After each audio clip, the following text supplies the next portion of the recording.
Bereproduksi ternyata tidak hanya terjadi pada manusia saja, tetapi juga terjadi pada tumbuhan. Pada tumbuhan, reproduksi itu bisa terjadi secara vegetatif ataupun secara generatif.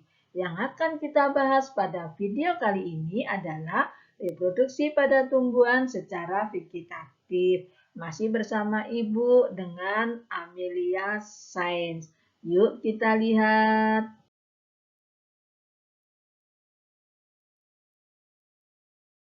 Pernahkah kalian berpikir, untuk apa sih saya harus belajar mengenai sistem reproduksi pada tumbuhan ini? Ternyata ada beberapa indikator yang harus dicapai dalam pembelajaran kali ini.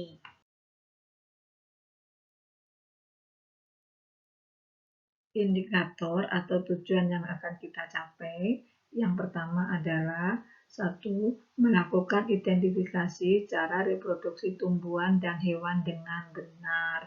Kemudian yang kedua, menjelaskan reproduksi secara vegetatif pada tumbuhan dengan benar. Yang ketiga, menyebutkan berbagai tumbuhan yang bereproduksi secara vegetatif dengan benar. Setiap jenis makhluk hidup mempunyai kemampuan untuk berkembang biak atau bereproduksi.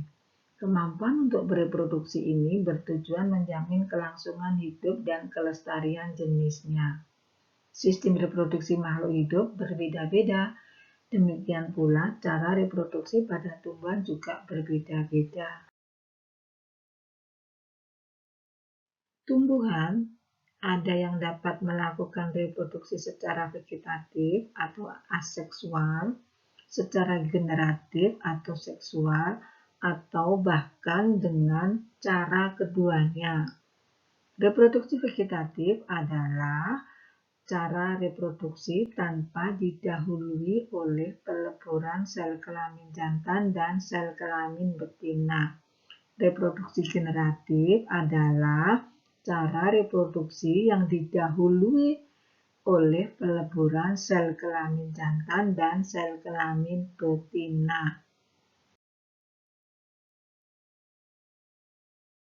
Coba kalian perhatikan bagan berikut ini. Ini adalah bagan reproduksi pada tumbuhan dan pada hewan. Di mana pada bagan ini dijelaskan mengenai reproduksi vegetatif dan reproduksi secara generatif, baik pada hewan ataupun pada tumbuhan. Reproduksi vegetatif pada tumbuhan itu bisa secara alami ataupun secara buatan. Reproduksi vegetatif alami pada tumbuhan diantaranya dengan rizoma, umbi lapis, umbi batang, umbi akar, tunas, tunas adventif, stolon, dan pembentukan spora. Kalian perhatikan gambar berikut ini. Ini adalah gambar jahe. Jahe berkembang biak dengan rizoma. Ini adalah gambar stroberi. Stroberi berkembang biak dengan stolon. Lumut berkembang biak dengan spora. Sedangkan kentang berkembang biak dengan umbi batang. Bawang merah berkembang biak dengan umbi lapis. Kemudian cocor bebek berkembang biak dengan tunas adventif. Nah, di sini ada rimpang, ada stolon. Apa bedanya rimpang dengan stolon? Nanti Ibu jelaskan pada materi berikutnya. Reproduksi buatan pada tumbuhan, yakni mencangkok, merunduk, stek, kultur jaringan, menyambung, dan menempel.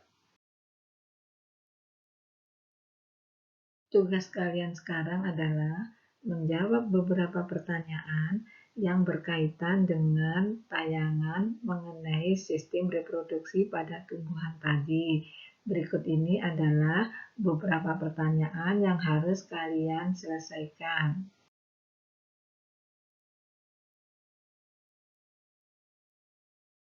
Demikianlah penjelasan Ibu mengenai sistem reproduksi pada tumbuhan.